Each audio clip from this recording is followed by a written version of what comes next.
যদি তুমি থাকতে, তবে হয়তো সবকিছুই সহজ হতো। বিকেলের আলো ছায়া হতো না, কবিতার খাতা ভরতো না অব্যক্ত শব্দে।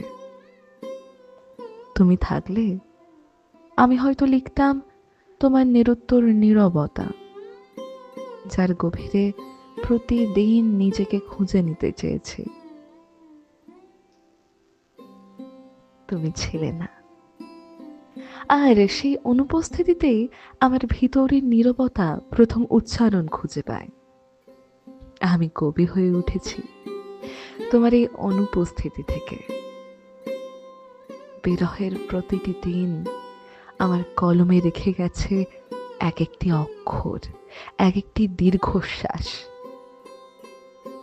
মিলন তো শব্দে ধরা পড়ে না, তাতে থাকে উৎসব, কিন্তু বিরহে থাকে অনুভবের গভীরতম সুর। তাই এখন বুঝি, তুমি অনুপস্থিত বলেই আমার সৃষ্টি তরঙ্গে প্রতিধ্বনিত হও। তুমি বলনি কিছু, তবু বুঝেছিলাম তুমি ভালো থাকতে চেয়েছিলে, তাই তো চলে গিয়েছিলে। হয়তো আমার সঙ্গে থাকলে সেই ভালো থাকাটা অসম্পূর্ণই থেকে যেত। আমি কি বা দিতে পারতাম?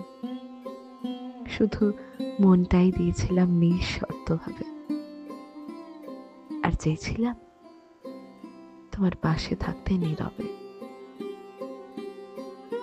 শ্রী শ্রী ঠাকুরের বাণী আজ যেন স্পষ্ট। বিরহের অগ্নিতাপে দগ্ধে মরে যারা, তাদেরই মন পূর্ণতায় রহে স্থির। এই দহনই যেন আমার আশ্রয় হয়েছে, আর তুমি সেই ছায়াময় অনুপস্থিতি, যার ভিতর আমি প্রতিদিন নিজেকে খুঁজি। তোমার শূন্যতাই যে আমায় পূর্ণ করেছে।